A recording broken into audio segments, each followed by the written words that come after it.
자, 문제 풀어보죠. 경제 1번. 자, 뭐 민간 경제 흐름은 뭐 매 시험마다 거의 출제되는데, 자, 민간 경제 흐름을 나타내는 것이다. 옳은 것.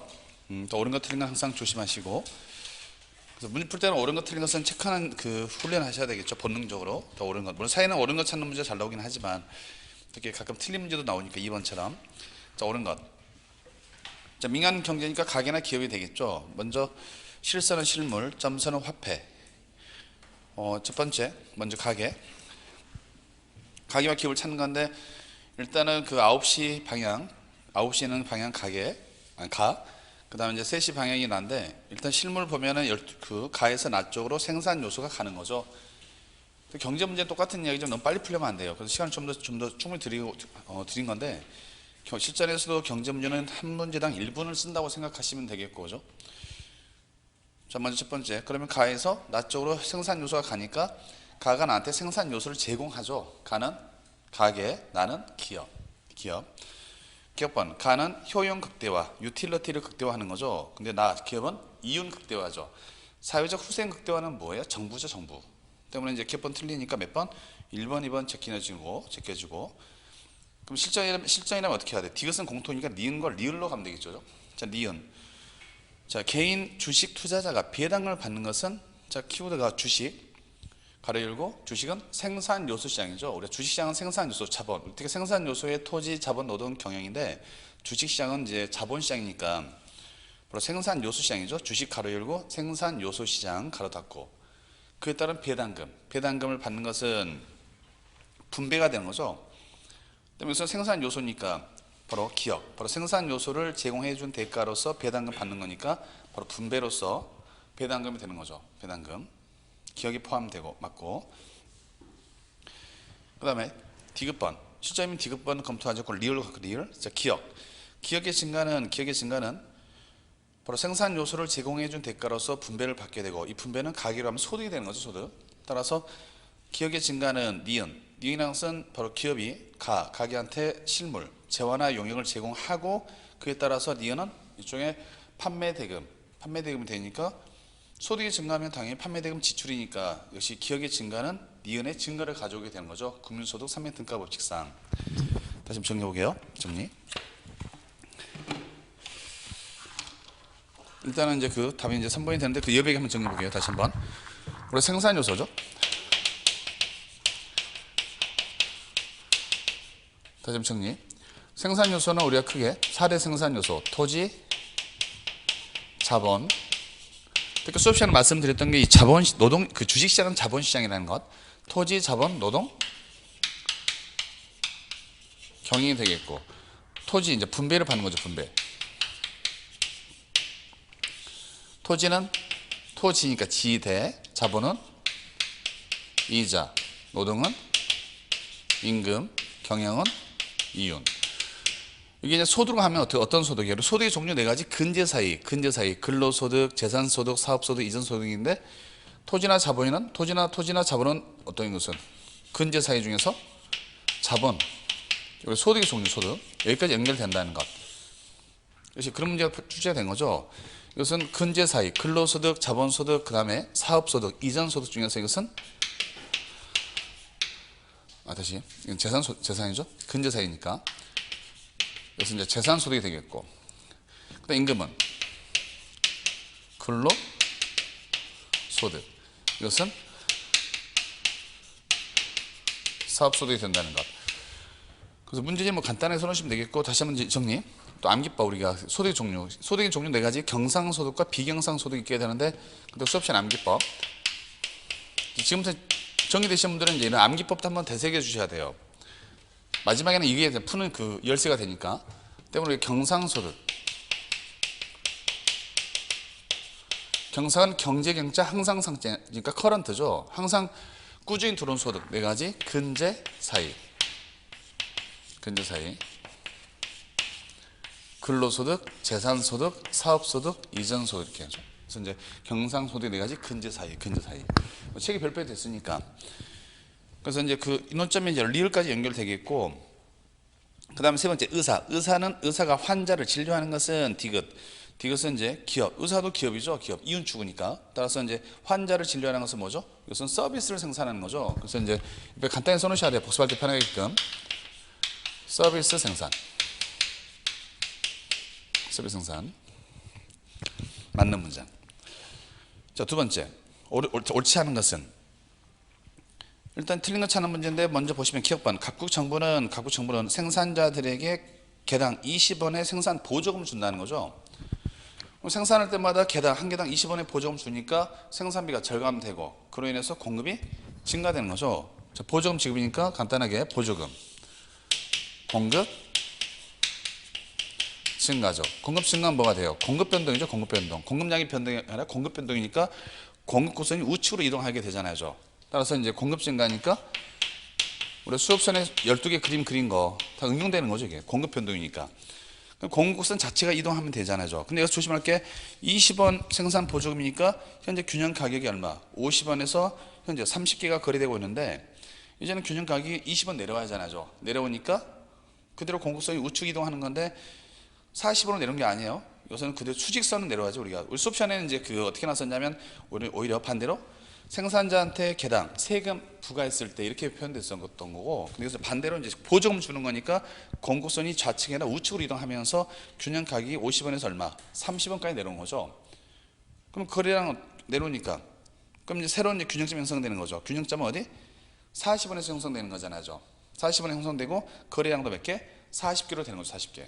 그러니까 이제 그대로 20개만 내려오면 되니까. 그래서 이제 그 가격이 공급 변동이니까 따라서 이제 공급선이 우측 이동이니까 공급 변동으로서 다시 원점. 자, 현재 균형 가격은 50원에 30개가 거래되고 있는데 일단 보조금 지급하니까 공급 변동으로 인해서 가격이 이제 50원은 얼마? 30원까지 내려오니까 모든 경우수가 이동하면 새로운 균형점이 이제 40원에서 바로 40개가 형성이 되는 거죠. 그럼 1번 균형 가격은 얼마? 20원이 아니라 10원이 하락하게 되는 거죠. 왜? 공급 증가하더라도 수요선은 어때요? 현재 이것은 완전 비탄력적인 건 아니잖아요. 그럼 일단 탄력적인 거니까 일단 반응하니까 가격이 어때요? 그렇게 많이 떨어지지 않는다는 거죠. 따라서 이제 일단 이제 40원이 되겠고, 그러니까 10원만 하락하는 거죠. 10원만 하락하고, 그다음 균형 거래량은 이제 30개에서 40개로 10개가 증가하게 되겠고, 그다음 소비 지출액은 원래는 50 곱하기 30이니까 원래는 정부가 보조금 주기 전에는 50 곱하기 30이니까 바로 이제 1,500원에서 40 곱하기 40이니까 1,600원이 되는 거죠. 간단하게 그 지출액 가로 열고 여기다가 1,500원에서 1,600원이 되는 거죠. 1,600원. 100원이 증가하고, 그럼 소비자 잉여. 자, 소비자 잉여 키워드. 자, 소비자 잉여는 먼저 정부가 보조금 지급하기 전에는 균형 가격이 50원. 그래서 형성됐던 건데 이제 가격이 이제 10원 떨어지니까 40원까지 내려오니까 그 50원과 40원 사이의 가격 보면은 얼마 증가했는지, 즉 현재 거기 한번 그래프상 40원에서 50원 사이에 그 사각형과 삼각형 하나 있잖아요. 그 면적이죠.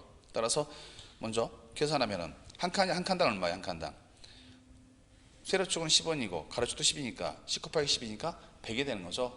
세 칸이니까 300에 세모니까 350원이 되는 거죠. 350원. 따라서 이제 다시 한번 그 증가니까 증가분이에요. 소비자 잉여는 다시 원점 그래프상 현재 가격이 10원 떨어졌으니까 40원과 50원 사이에서 일단 한 칸 세로축은 10원, 가로축도 10원이니까 좀 네모 칸이 어때요? 세 칸 늘었으니까 한 칸당 100이니까 총 300에 그 다음에 세모 늘어났으니까 350원이 된다는 거. 350원. 그래서 우리가 소비자 잉여와 생산자 잉여 그 구분하는 방법, 요새 이렇게 구체 숫자까지 물어보는 문제가 나와야죠. 그 다음에 4번 모든 가격 수준에서 수요량의 변화는 있다 없다? 없죠. 왜? 공급 증가니까. 이 그림에서는 이제 공급 증가니까, 왜냐면은 역삼각형 왜냐면이죠. 왜냐면은 공급 증가니까 수요량의 변화가 없다는 것. 그래서 특히 이제 그 공무원 시험에서 이 사이만큼 문제를 다양하게 풀어봐야 돼요. 논점은 그렇게 많지 않기 때문에 문제가 변형이 되니까. 그래서 이제 변형된 문제가 만약 시험 문제 나왔을 때는 쉽게 풀 수가 있고. 자, 3번. 자, 옳은 것 찾는 문제에서 시장 경제, 계획 경제, 혼합 경제, 즉 수정 자본주의인데, 일단은 첫 번째 A, B, C를 찾아야겠죠. 첫 번째 질문에서 자원 배분이 가격기구라는 게 뭐죠? 수요 법칙과 공급 법칙이죠. 즉 보이지 않는 선, 가격 기구에서 결정되는 정도가 가장 큰 것은 당연히 이것은 시장 경제, B가 시장 경제가 되겠고, C는 혼합 경제는 자본주의를 기본으로 하고 있으니까 따라서 이제 C는 혼합 경제가 되겠고 A는 계획 경제가 되는 거죠. B는 시장 경제, C는 혼합 경제, A는 계획 경제. 1번 A는 계획 경제죠. 북한처럼 생산 수단의 사적 소유 아니죠. 국가 소유죠. 국가 소유 틀렸고, 그다음 B와 달리 A에서는 또 묶어야겠죠. B와 달리 묶어버리고, 그죠? 여기서 B와 달리 하면서 A 하면 머리 아프니까 그냥 B와 달리 묶어버리고, A에서는 계획 경제는 급격한 경기 변동이 나타난다. B B 시장 경제와는 달리. 자, 키워드가 급격한 키워드, 경기 변동 키워드.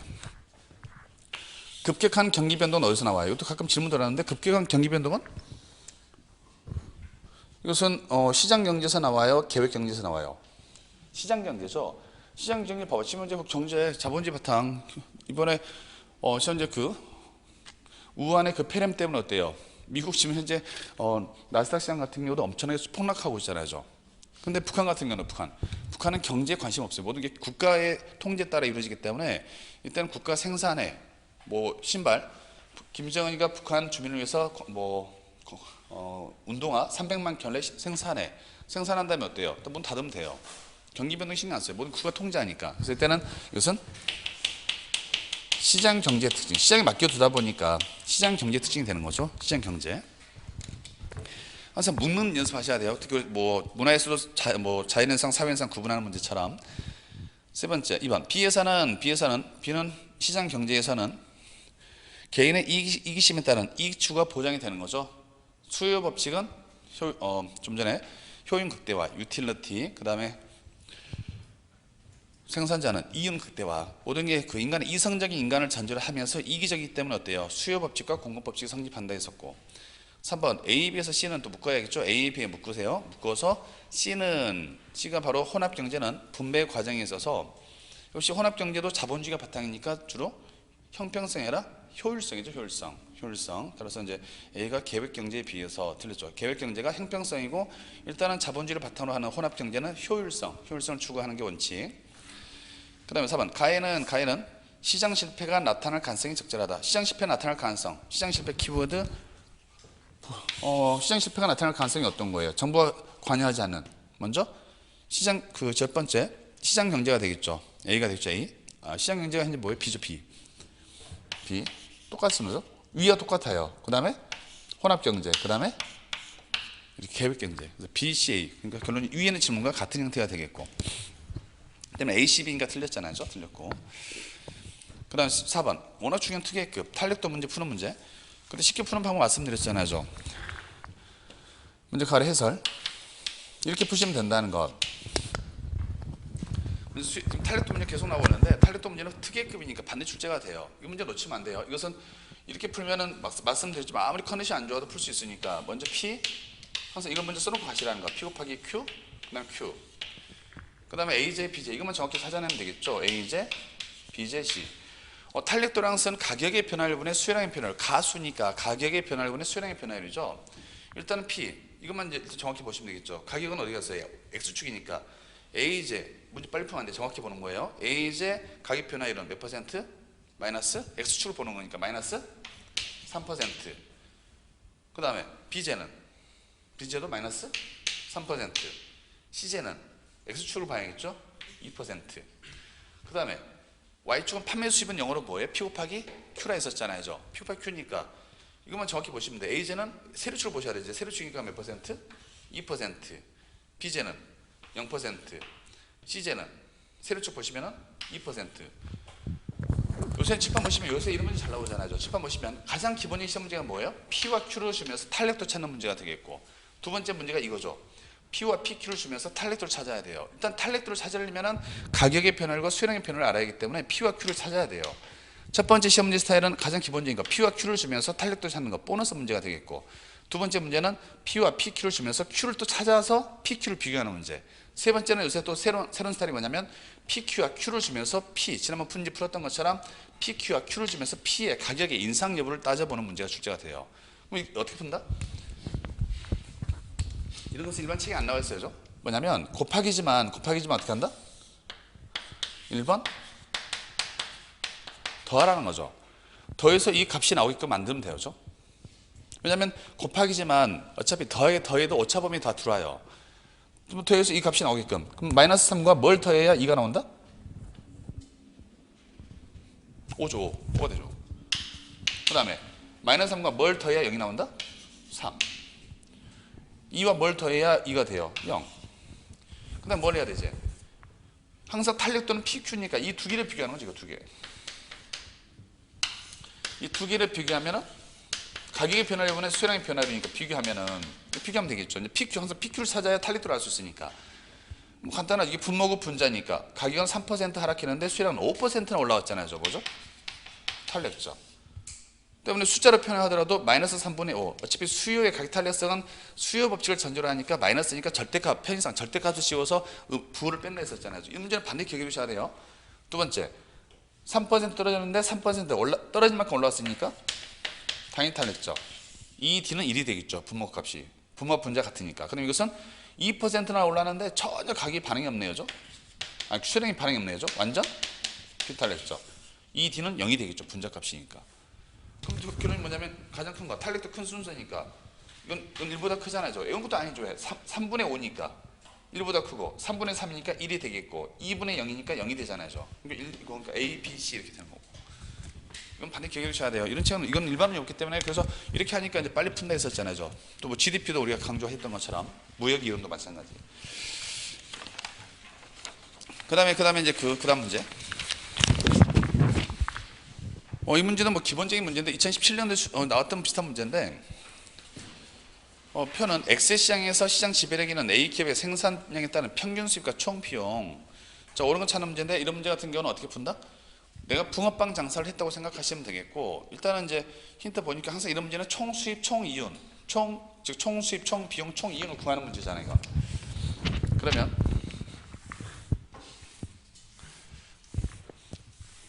경제 문제 풀 때는 연필로 표시한다는 것도 지워야 하니까 살짝 그 아래 물론 이런 문제 직접 써야 돼요. 그 표에다 잘못 써버리면 헷갈리니까 살짝 그 아래쪽 옆에게 이 정도 1분 정도 이건 써야 돼. 1분 정도.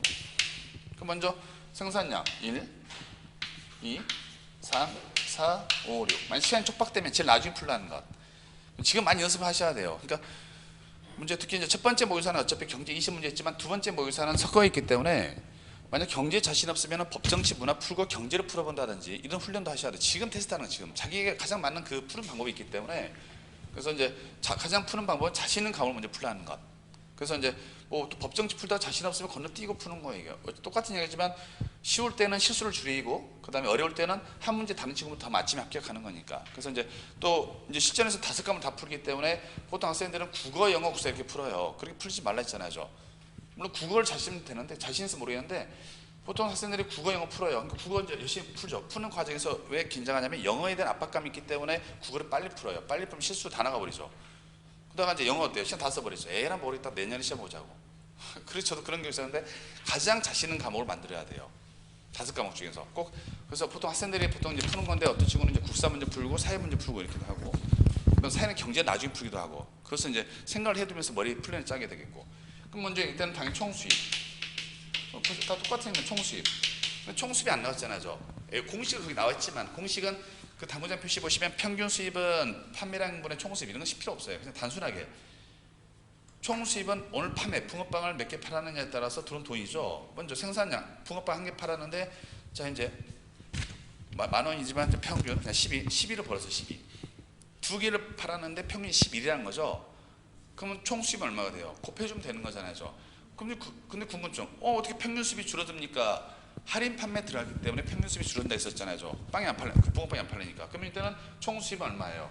P 곱하기 Q니까 총 수입은 P 곱하기 Q니까 1 곱하기 12, 2 곱하기 11, 22. 그 다음에 3 곱하기 10이니까 30. 그 다음에 4, 9, 36. 5, 8에 40. 6, 7에 40.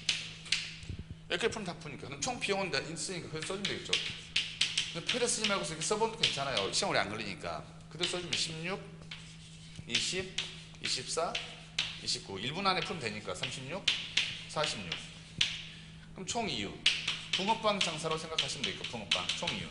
빼주면 되겠죠. 마이너스 4. 왜 마이너스 4예요? 붕어빵 만들려면 기계 그 리아카 사서 어때? 붕어빵 제조기 사니까 돈이 많이 들어가죠. 초기 자본이. 그렇게 생각하시면 되겠고. 그 다음에 이제는 2. 그 다음에 이것도 집중해야 돼요. 집중하면 틀리니까 다 풀어놓고 또 빼기 때문에 이것은 6. 그 다음에 7 마이너스 4. 그 다음에 마이너스 4네요. 아니죠. 플러스 이렇게 집중이 안 되는 거죠. 4. 442. 마이너스 4가 두 번 나올 수 없잖아요. 상식적으로. 이렇게 되는데 그럼 이렇게 구하면 되는 거니까 먼저 1번. X제는 생산량과 관계없이 가격 일정하다? 가격 일정하려면 어떻게 해야 돼요? 평균 수입이 똑같아야죠. 붕어빵을 할인한 판매 안 했을 때. 그래서 역시 주의. 역시 이런 건 좋은 문제죠. 1번은 이제 강조했던 거. 평균 수입이 일정할 때 가격이 일정합니다. 또 쉽게 말하면 가격이 일정할 때 평균 수입이 일정하게 돼요. 붕어빵 한 개 100원인데 할인 판매하지 않았기 때문에 한 개 판매했을 때 100원, 두 개 판매했을 때 200원이니까 평균은 100원이 되는 거잖아요. 그래서 애우지 말고 붕어빵 내가 판다고 생각하에 평균 수입이 일정하다는 것은 가격이 일정하다는 거고, 또 반대로 해석하면 가격이 일정하다는 것은 평균 수입이 일정해야 돼요. 근데 여기서 할인 판매가 들어갔기 때문에 그렇지 않잖아요. 이런 것들이 이제 그 문제 푸는 관건, 수업시에 말씀드렸던 거예요. 때문에 여기서는 X에는 생산량과 관계없이 가격이 일정하지 않죠. 평균 수입이 다르니까. 두 번째 2번. X 생산량이 5개일 때 총 수입보다 총 비용. 5개니까 그대로 여기잖아요. 이거 5개일 때 총 수입보다 총 비용이, 이거 잘 배웠죠. 총 수입보다 총 비용이 큰 게 아니라 총 비용이 더 적잖아요. 크다가 아니라 적다. 그럼 세 번째, 자 체크. 이윤이 극대화되는 생산량 체크하시고, 가장 극대화되는 건 몇 개예요? 4개죠. 4개. 4개인데 총 수입이 가장 큰 것은, 다시 한번, 이윤이 극대화되는 생산량에서 총 수입이 가장 큰 게 얼마예요? 5개잖아. 5개. 즉 다시 한번 체크. 이윤이 극대화되는 생산량 체크하고 몇 개? 4개죠. 4개. 근데 총 수입이 가장 큰 것은 언제예요? 이거잖아요. 5개. 5개니까 틀렸죠. 3번. 이윤이 극대화되는 생산량 몇 개예요? 4개. 그 다음에 총 수입이 가장 큰 것은 몇 개? 5개. 그럼 4번을 제가 이제 변형해서 하는데, 그 4번을 변형하다가 그 두 번째를 지우지 않았는데, 4번이 생산량 한 개에서 우리 수업 시간에 했던 한 개 수입과 한 개 비용, 생산량이 한 개씩 증가할 때마다 추가적으로 얻게 되는 수입, 즉 마지널 레비뉴, 한 개 수입, 생산량이 한 개 증가할 때마다 추가적으로 얻게 되는 수입은 얼마예요? 수입. 그냥 이렇게 보는 거죠. 수입 보면은 이거 마진에서 여기서 여기까지는 개념이기 때문에 0에서 한 개까지 얼마? 12. 한 개에서 두 개까지 얼마예요? 10. 두 개에서 세 개까지 얼마? 8. 세 개에서 네 개까지 6. 네 개에서 다섯 개까지 4. 다섯 개에서 여섯 개 얼마? 2가 되는 거고. 때문에 1번, 4번 생산량이 한 개씩 증가할 때마다 추가적으로 얻게 되는 수입은 점차 감소하고 있고, 그 다음에 생산량이 한 개씩 증가할 때마다 추가적으로 발생되는 비용, 마지널 코스트 이거잖아요. 0에서 한 개까지는 16, 한 개에서 두 개까지는 4, 그 다음에 4, 그 다음에 5, 그 다음에 7, 그 다음에 10 이렇게 되는 거잖아요. 때문에 틀린 이유가 뭐죠? 이것도 이제 원래 바꿔서 하는데, 제가 생산량이 한 개씩 증가할 때마다 추가적으로 발생되는 비용은 어떻게 해야 돼요? 추가적으로 발생되는 비용은 일단 16 발생했다가 그 다음에 4 동일하다가 점차 이제 여기서부터 3개부터 이제 계속해서 증가하게 되는 거죠. 따라서 이제 이때는 생산량이 한 개씩 증가할 때마다 추가적으로 발생하는 비용, 바로 한 개 비용이니까 일단은 16, 그 다음에 감소, 증가죠. 그래서 이제 일단 발생하는 비용은 증가한다. 틀렸은 거죠. 틀렸는데 이제 그 출제도 이제 그 4번 하려 했었는데 제가 바꾸지 않았기 때문에 일단 이것은 뭐 틀렸지만 일단 문제 보는 각도. 그래서 이제 이렇게 동일 하다가 증가 감소 한번 하고 나서 동일하다가 증가 형태가 되는 거니까 틀린 경우. 일단 4번도 일단 틀린 집으로 보세요. 틀린 집 보셔야겠고. 6번은 이제 우리가 수요 변동, 공급 변동. 일단은 이제 논점이 되는 게 뭐냐면, 거기 다섯 번째 줄에 보면 우리나라 전역에서 배추가 어때요? 출하되어서 출하량이 연중 최고치에 이르른다. 자, 두 줄 묶어서 뭐죠? 공급 증가죠. 공급 증가. 자, 다섯 번째 줄, 우리나라 전역에서 배추가 출하되니까 공급이 증가되는데, 근데 그럼에도 불구하고 11월 말경부터 시작되는 김장으로 인한 배추 수요의 변화로 인하여 김장철 이전보다 배추 가격이 높아진 이유가 뭐냐 이거죠. 공급량이 증가했음에도 불구하고 그때 우리 수업 시간에 했던 것은 이제 사탕수수 이야기했던 건데 공급이 증가함에도 불구하고 결과적으로 수요 변화로 인해서 김장철의 가격이 이전보다 배추 가격이 높아진 것은 수요가 더 많이 증가했기 때문에 그래서 이제 공급이 증가했지만 수요가 더 폭발적으로 증가하기 때문에 가격이 올라가는 거죠. 때문에 공급 증가니까 일단은 이제 1번, 2번, 3번, 4번 다 되겠고 다시 한번 공급 증가니까 공급 증가 되려면 공급선이 우측 이동량이죠. 우측 이동이니까 1번, 2번은 찍을 수 없지. 1번, 2번은 다시 집중이 떨어지네요. 지금 우리 공급 증가니까 오른손이잖아요. 오른손이니까 일단 1번도 공급 증가, 2번도 공급 증가, 3번도 공급, 4번도 공급 증가 맞잖아요. 근데 이제 다시 미스테이크 설명하는 게 더 힘드네요. 다시 점선 때문에 그런 건데 지금 왼손이 수요 오른손 공급이니까 다시 한번 기억 1번을 볼게요. 1번은 뭐죠? 써보기 직접 1번은 수요 하늘 봐도 이해되지만 1번의 편의상 왼쪽에 1번은 왼손이니까 수요 증가죠. 수요 증가할 뿐이고 2번은 그렇죠. 공급 증가죠. 2번은 이제 공급선이 공급선 오른손이니까 여기선 2번은 공급 증가가 되겠고 하나밖에 안 나왔잖아요. 3번은 수요 실선 굵은 선이 수요니까 수요 증가 그 다음에 실선 약간 옅은 선이 공급선 공급 증가니까 수요가 폭발적으로 증가했잖아요. 그래서 이제 이때 가격이 올랐고 그럼 4번은 수요는 실선이죠. 굵은 선 수요는 조금 증가 공급은 엄청나게 증가한 거죠. 그래서 가격이 다운되는 거. 그래서 이제 그 사례 우리 수업 시간 사탕수 이야기했던 거고 따라서 이때는 이제 배추 가격이 오른 이유 3번 그 다음에 7번 외부 효과 외부 효과라는 것은 익스터널 이펙트라지 이펙트는 두 가지가 있죠. 외부 경제와 외부 불경제가 있다는 것 특히 효과가 상위 개념이에요. 그래서 외부 효과 익스터널 이펙트 안에 외부 경제와 불경제 옳은 걸 찾는 문제. 자 가는 보면은 두 번째 등산을 좋아하는 갑은 이 경치를 즐기기 위해서 많은 비용을 들여 진로를 정비했고 자 그리고 이웃 사람들도 좋아했다는 거죠. 이것은 항상 우리가 외부 효과 볼 때는 소비 측면과 생산 측면을 먼저 구분해야겠죠. 이것은 뭐죠? 소비 측면이죠. 소비 즐기기 위한 거니까 소비 측면이고 옆에 있는 사람들한테 긍정적인 외부 효과죠. 외부 경제죠. 소비 측면의 외부 경제 즉 긍정적인 외부 효과가 되겠고 두 번째 나는 자 역시 마찬가지 이제 두 번째 줄 경기장을 찾아 응원하는 관중들의 소음 때문에 인근 주민들이 불편하다는 거죠. 이것은 역시 야구장 관람도 소비 측면이죠. 소비 측면이고 이것은 부정적인 외부 효과 외부 불경제가 되겠죠. 외부 불경제. 따라서 1번 가는 자 부정적인 외부 효과가 아니라 긍정적인 외부 효과가 되겠고 그 다음에 2번 별표 이제 드디어 났죠. 2번 별표 하시고 특히 우리가 외부 효과는 익스터널 이펙트 안에는 외부 경제와 외부 불경제가 있는데 둘 다 모두 자원의 효율적 배분이 안 되고 있잖아요. 외부 경제는 어때요? 긍정적인 외부 효과는 과소 소비의 과소 생산이고 부정적인 외부 효과는 과대 소비의 과대 생산이기 때문에 정말 좋은 문제예요. 둘 다 모두 자원의 비효율적인 배분이 나타나고 있죠. 둘 다 모두 자원의 효율적 배분이 아니에요. 특히 2번 별표하시고 별표는 크게 좋은 문제. 이게 정답이 나올 때가 됐어요. 우리 경제학에서는 이게 진짜 잘 나오는데 우리 사회에서 나오지 않고 있다가 이제 드디어 이게 등장하고 있으니까 3번 가에서 진로 이용에 따른 갑의 편익과 사회적 편익 이것은 누구?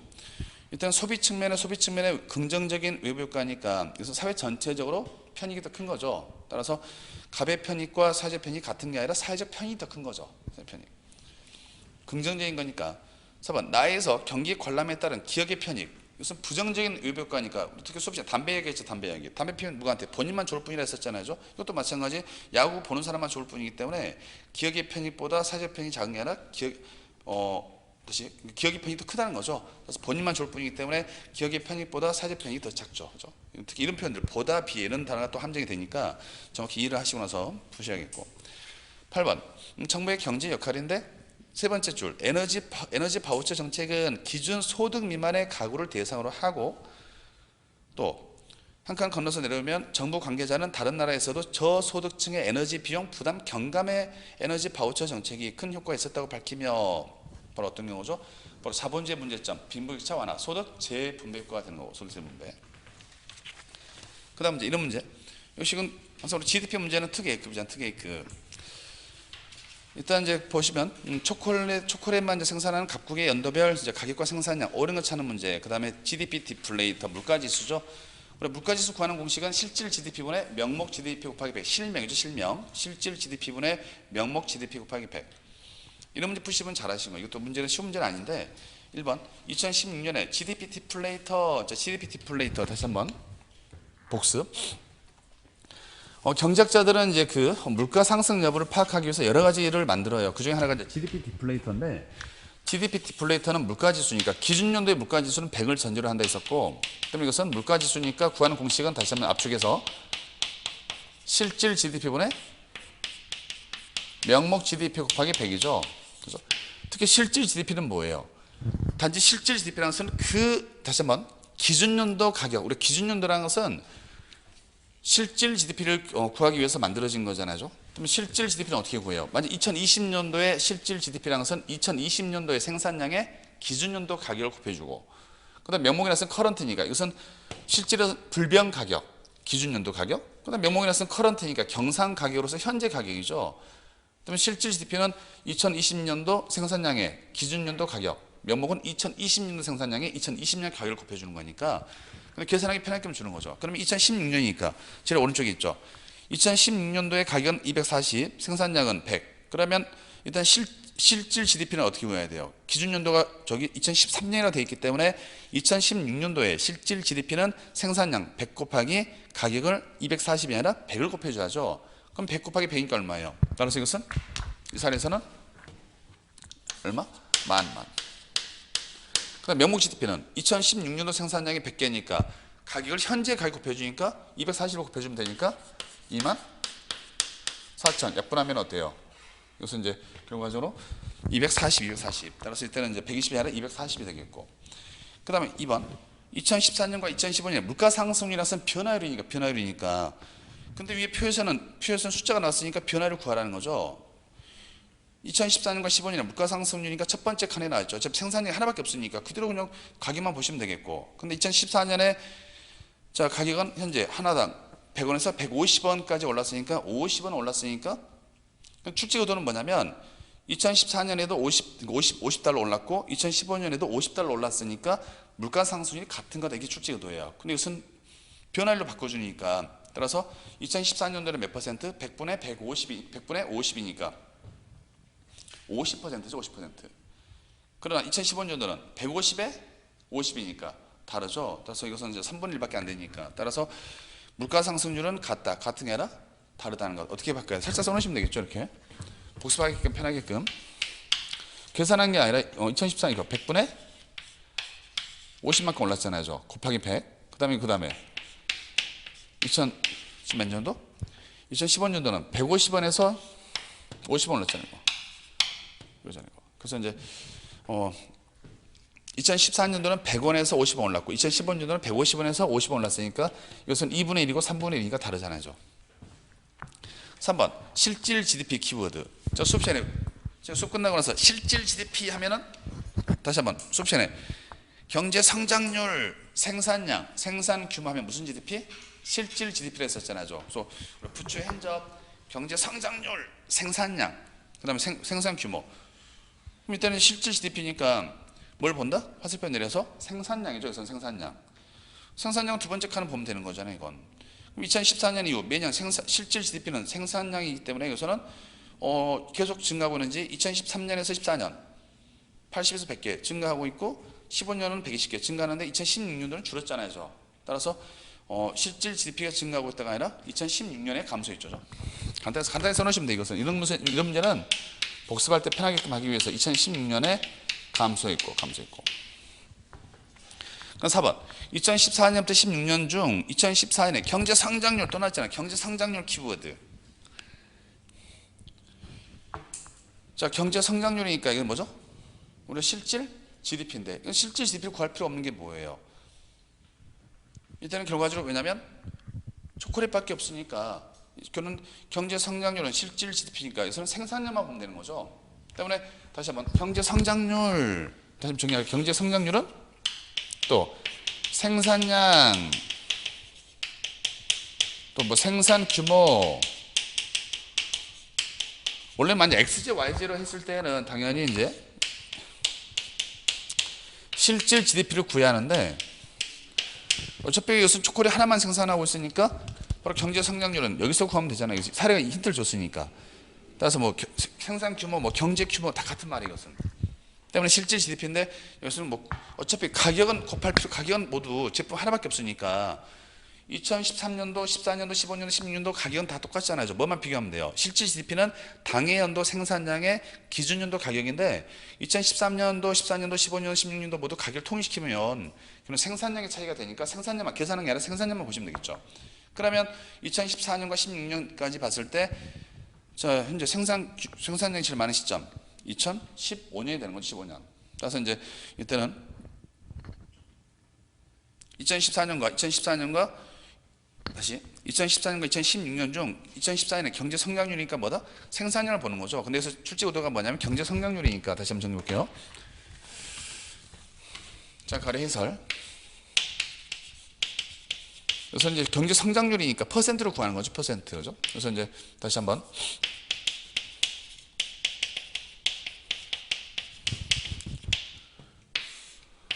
그러면 한번 해보면 먼저 2013년, 14년, 15 2013년, 14년 퍼센트 생산량에서 이제 퍼센트로 바꿔주면 되니까 80, 100, 120, 100 아는 얘기 좀 한번 써보세요. 써보시면서 그럼 이때는 이제 생산량을 보는 거니까 생산량이니까 좀 전에 뭐 생산량, 생산 규모, 뭐 경제 성장률은 실질 GDP인데 일단 이제 퍼센트 단순한 문제죠. 이것은 퍼센트 두 개가 재화가 두 개가 아니다 보니까 80에서 100 암산이 되죠. 몇 퍼센트? 25%. 이것은 20%. 이것은 마이너스잖아요. 마이너스니까 계산할 필요 없잖아요. 이거. 결론이 뭐냐면 일단 가장 경제 규모가 큰 것은 2015년인데 여기서는 경제 성장률을 물어보고 있으니까 이게 이제 가장 크다는 거죠. 이거. 그러니까 이제 다시 한번 주의해 두시고 일단 문제는 쉬운 문제는 아니에요. 왜냐면 문제를 복합적인 문제 4개를 물어보고 있기 때문에 시간이 많이 소요되는 문제니까. 그래서 시간이 없으면 일단 건너뛴 다음에 마지막에 이제 푸시한다는 거. 따라서 일단은 이제 이런 문제 맞추시면 잘하신 거고 그 다음에 10번 문제 옳은 것. 뭐 이때는 문제 되는 게 자, 각국 정부는 XJ의 과도한 소비가 국민 건강을 해친다고 판단해서 자, 가격 규제 들어가는 건데 먼저 규정점이 현재 그 가운데 P0이에요. P0인데 힌트 다 줬잖아요. P2의 최저 가격을 설정했다는 거니까 최저 가격이니까 뭐예요? 생산자를 보호하기 위한 거니까 뭐 물론 그림상 나왔지만 그림으로 나왔지 않아도 최저 가격은 생산자를 보호하기 위한 거니까 초과 공급 최고 가격은 소비자를 보호하기 위한 거니까 초과 수요 노래 가사처럼 그래서 이제 1번 자 Q1에서 Q2만큼 초과 수요 아니죠 초과 공급이죠. 공급. 그림으로 봐도 이해되고 그림으로 나와 있지 않아도 당연히 노래 가사처럼 최저 가격은 생산자를 보호하기 위한 거니까 가격이 올라갔잖아요. 초과 공급 이렇게 초과 공급이 되겠고 시장 거래량이니까 초과 공급이니까 물건이 안 팔리는 현상이 나와 있잖아요.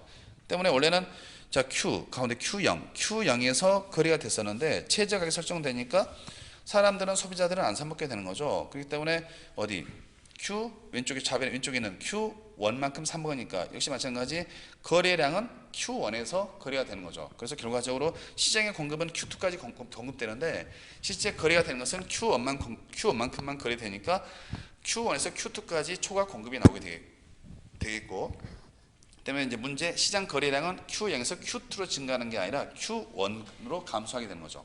틀린 이유가 뭐다? 시장 거래량은 Q0에서 Q2로 증가하는 게 아니에요. Q1으로 감소하게 된다는 것. 두 번째, 생산자 ing에는 자 P0, 생산자 ing에는 P0에서 P2. 일단은 생산자 ing에는 어디예요? 일단 그림 보게요. 설명했지만 이해하니까.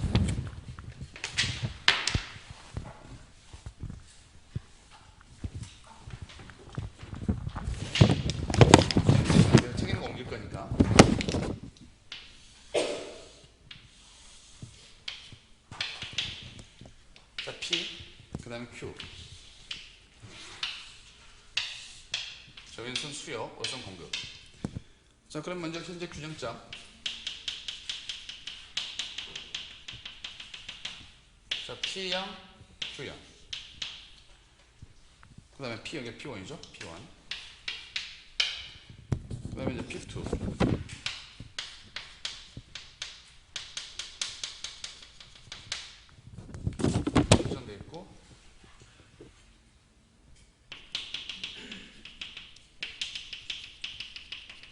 이런 모양이 되잖아요.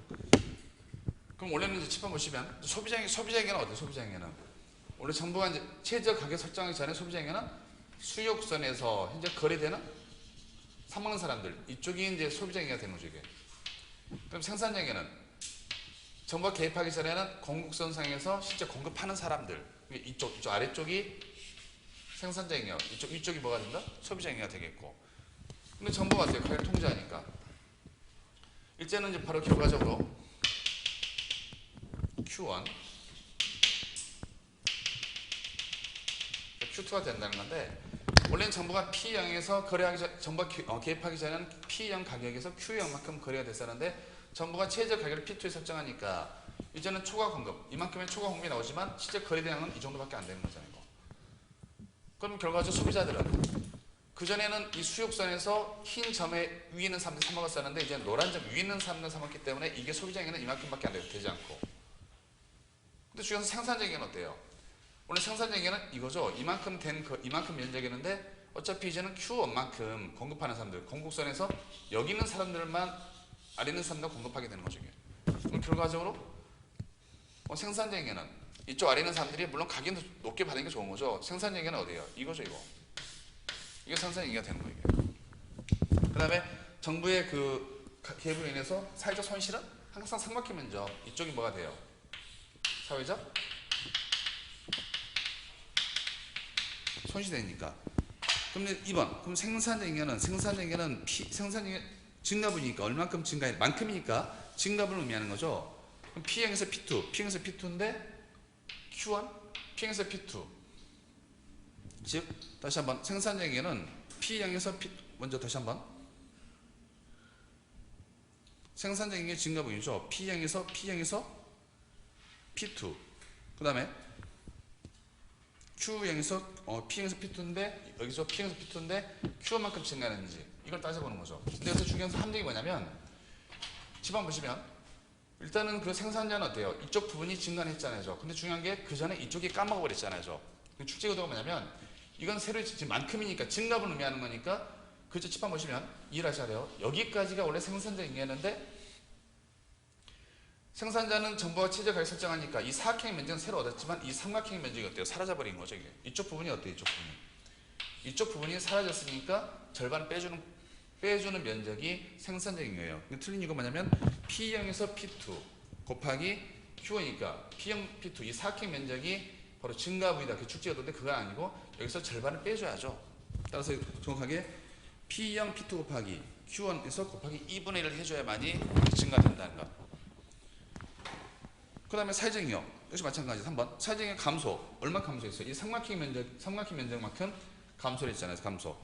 그러면 P1 곱하기 P2 시방 보시면 P 곱하기 P2죠. 그 다음에 Q행에서 Q1이니까 시방 보시면은 일단 세로축은 P1에서 P2 지금 이 삼각형 면적 표현한 거예요. 이건 맞죠?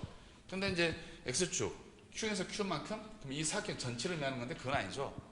따라서 다시 한번 정확히 보셔야 돼요. P1에서 P2는 이건 맞죠?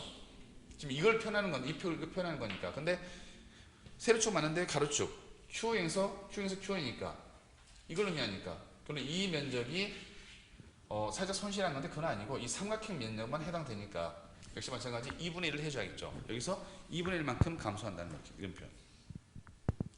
그럼 4번 모든 가격 수준에서 수평했던 거 모든 가격 수준에서 Q행에서 Q만큼 공급량이 감소되더라도 가격 규제는 실효성을 가진다는 것은 뭐죠?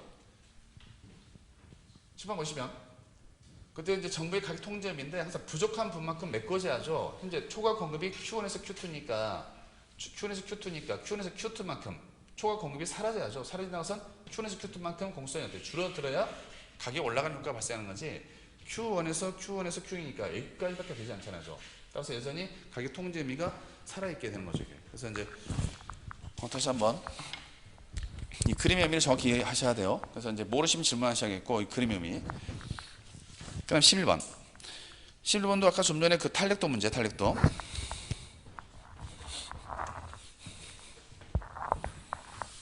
역시 빨리 푸는 방법.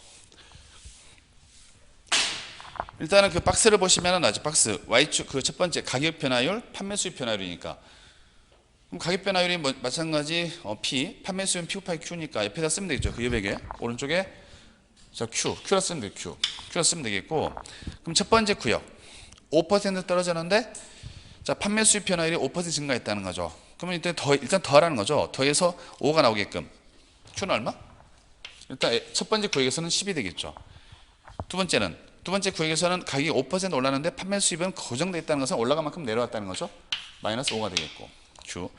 세 번째 구역에서는 가격이 10% 상승했음에도 불구하고 판매 수입은 5% 증가했으니까 마이너스 5가 되잖아요. 그럼 이제 그 다음에 어떻게 더해서 이 값 찾은 다음에 이걸 두 번째 비교하면 되겠죠. 그럼 첫 번째 구역에서는 가격이 5% 하락했음에도 불구하고 소비자들은 10%나 증가했으니까 탄력적. 두 번째는 5% 증가했는데 5%만큼 떨어졌으니까 단위 탄력적. 항상 이걸 먼저 더한 다음에 P와 Q를 비교만 하시면 돼요. 분모와 분자값으로 이렇게 10% 올렸는데 5%밖에 떨어지지 않았죠. 비탄력적.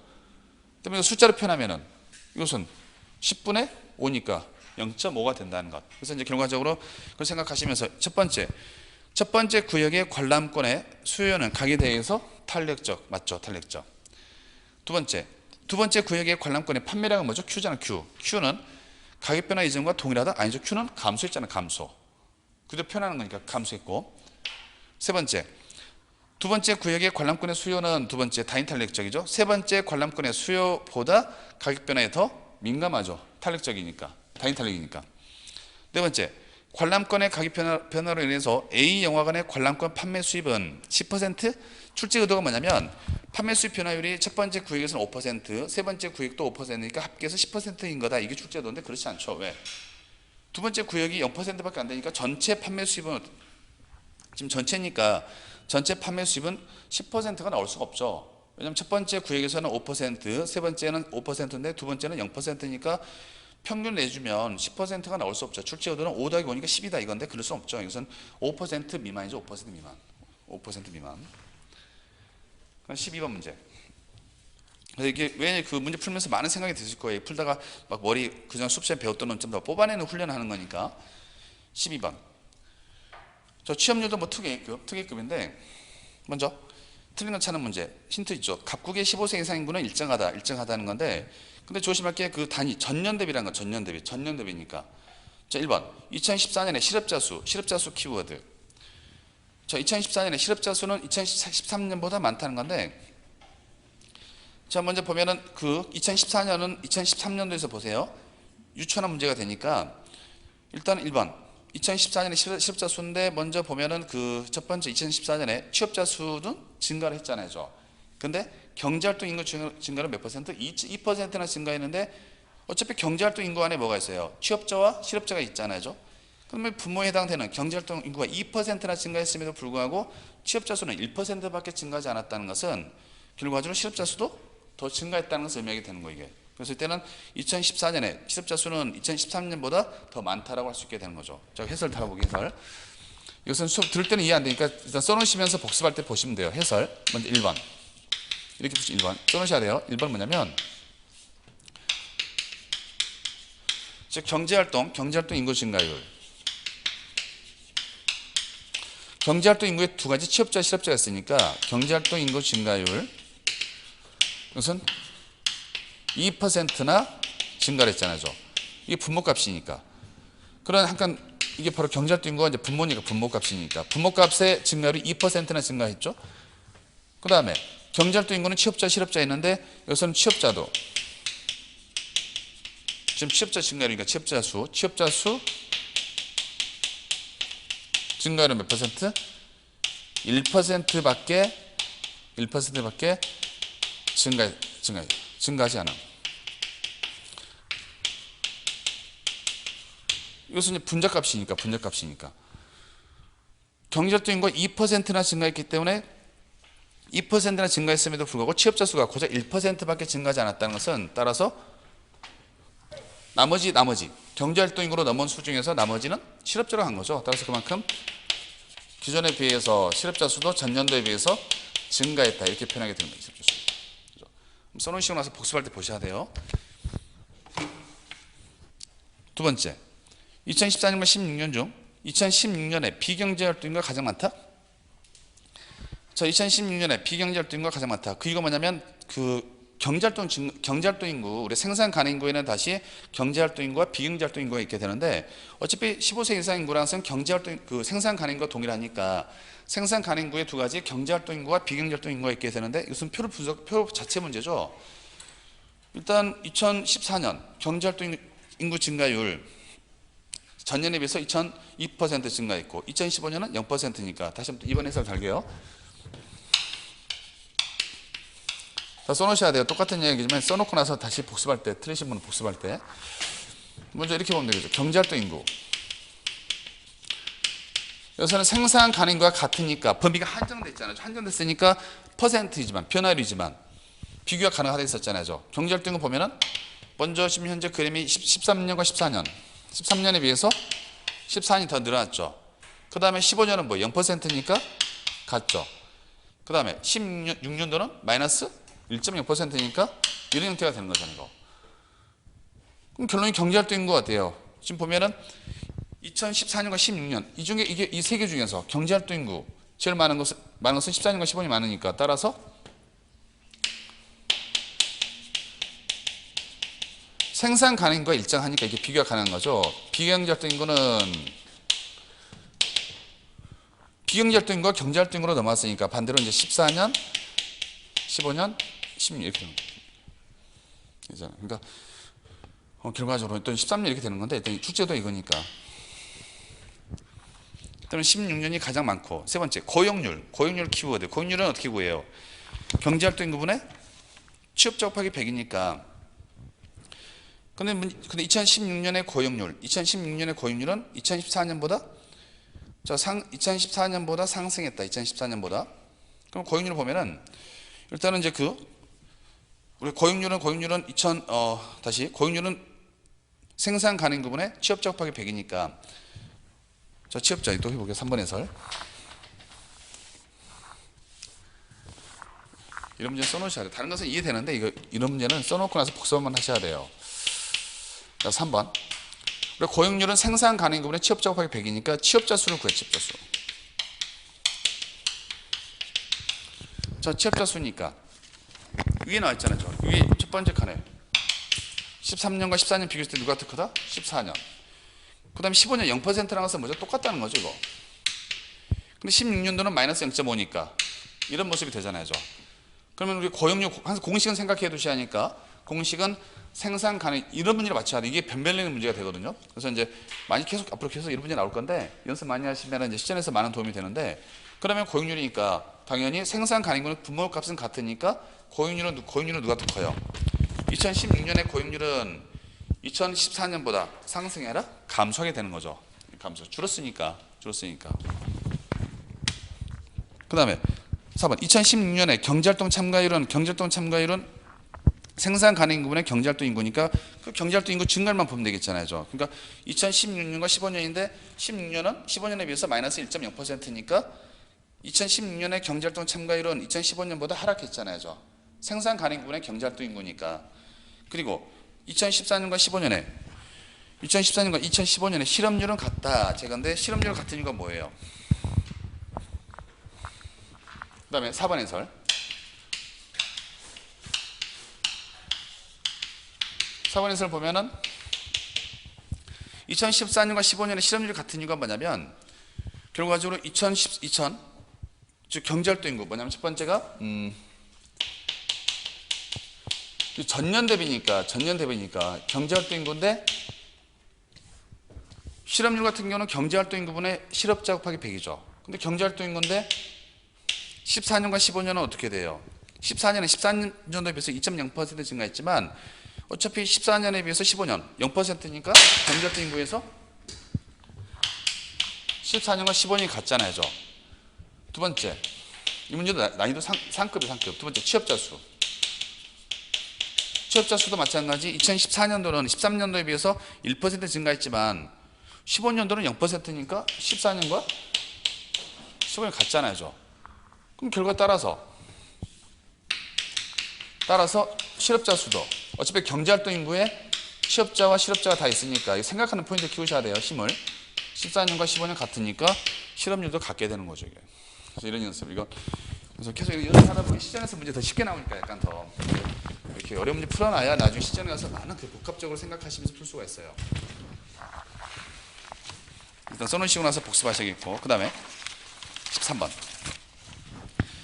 자, 이건 어렵지 않죠. 총효용. 총효용인데 자, 옳은 거 찾는 문제. 일단 Y축의 총효용, 그 다음에 소비량. 그 14번까지 풀고 잠시게요. 먼저 1번. 총효용은 한계효용 체감의 법칙이니까 일단 비제는 특이한 경우죠. 비제는 뭐예요? 먹으면 먹을수록 계속 총효용이 올라가니까 이것은 이론상 개념이 되겠고 실제상 이런 건 없죠.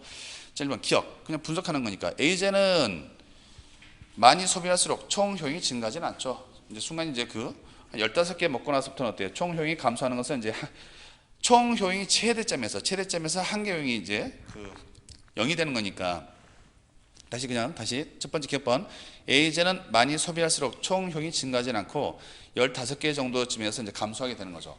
그래서 이제 하나 주의할 게 뭐냐면 이거 가로 여백이 있으니까 주의. 총효용이 극대화라서 우리가 뭐 치킨을 먹었는데 가장 포만감 있는 상태. 그러면은 이제 먹었을 때 어때요? 전혀 반응이 없는 거. 먹었을 때 이제 0이 되는 것. 따라서 마지널 유틸리티 한계 효용이 0이 되면 0, 수제 0, 0인 경우에 총 효용이 극대화되는 거죠. 그러니까 이제 뭐 치킨 먹어도 전혀 반응이 없어요. 맛있는지 맛없는지 몰라요. 그럼 그만큼 가장 지금 포만감이 큰 상태니까 한계 효용이 0일 때 총 효용이 극대화된다는 것. 이건 예전의 시험 문제인데 그래서 이런 논점이 이제 B급이지만 다시 또 배웠죠. 한계 효용이 마이너스라는 것은 뭐예요? 먹을 때마다 이제 고통이 시작되는 거죠. 이때 이제 토하는 단계가 된다 했었잖아요. 이건 그런 문제 쉽지만 이 문제 쉽지만 이걸 하나 조심해 두시고 한계 효용이 0일 때 총 효용 극대화.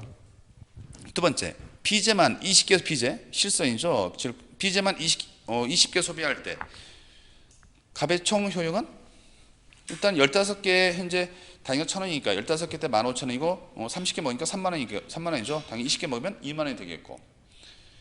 그다음에 A제와는 달리 또 묶어야겠죠. A제와는 달리. 자, B제는 재화를 한 개씩 추가적으로 소비할 때마다 얻는 효용, 만족도는 어때요? 점차 줄어든 것은 A제가 되는 거죠. B제는 어때요? 똑같잖아요.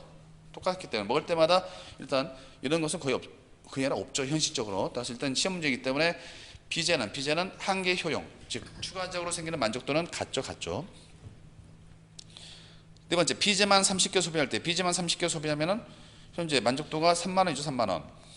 근데 A제와 B제를 각각 15개씩 소비할 때의 총 효용 15개는 A제는 얼마? 15,000원보다 더 많잖아요.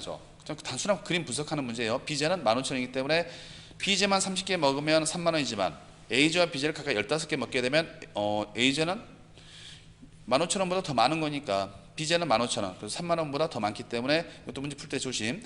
A제와 B제를 각각 15개씩 소비할 때의 총 효용이 더 크게 되는 거죠. 크다는 거. 14번은 오늘 강조했던 논점. 우리 총 공급선이 좌측 이동이라서 총 공급 감소죠. 그래서 이건 조심. 이건 나올 수 있는 무슨 올해 나왔죠. 작년 나왔던 논점인데 가리 쪽에 문제 푸는 것도 중요하지만 거기에 숨어진 논점을 다시 한번 되새겨야겠죠. 우리 총 공급이 감소되면 무슨 현상? 스태그플레이션. 경기가 침체되면서 가격이 인상되는 스태그플레이션이 나오게 되는 거죠. 이와 반대는 것이 이제 필립 속성이 되겠고. 작년에 예상 문제인데 나왔잖아요, 이거. 지금 이 논점이 다 최근에 그 수능 모의 평가를 많이 반영했어요. 그렇기 때문에 이제 경제나 문화는 최근에 수능 모의 평가를 많이 반영하거든요. 그 문제 흐름 자체가. 그래서 이제 역시 많이 나오니까 역시 올해 작년 공무원 시험에 나왔었고. 그럼 스태그플레이션이니까 1번 정부 지출의 증가로 인해서 나타난다. 정부 지출 증가는 뭐죠? 총수요 증가율이죠. 총수요 증가되니까. 우리 총수요의 구성 요소 국내 수요 플러스 해외 수요니까 국내 수요는 가계 소비 그 다음에 기업의 투자, 정부 지출이니까 이것은 총수요 증가 요인이 되니까 틀렸고. 두 번째, 수입 원자재 가격의 하락. 원자재 가격이 하락하면 어때요? 총 공급 증가 요인이 되는 거죠. 총 공급 증가. 그 다음에 스태그플레이션을 맞고 그 다음에 그에 따라서 물가가 상승하니까 물가 변동, 물가 상승으로 인해서 수출이 안 되겠죠. 경상수지가 악화된다는 것. 특히 상당히 좋은 문제. 간단하면서도 상당히 논점들이 많다는 것. 따라서 기억은 총수요 증가, 니은은 총 공급 증가 요인이 되는 거죠. 총 공급 증가. 잠시 쉬었다가 15번 문제부터 검토하게요.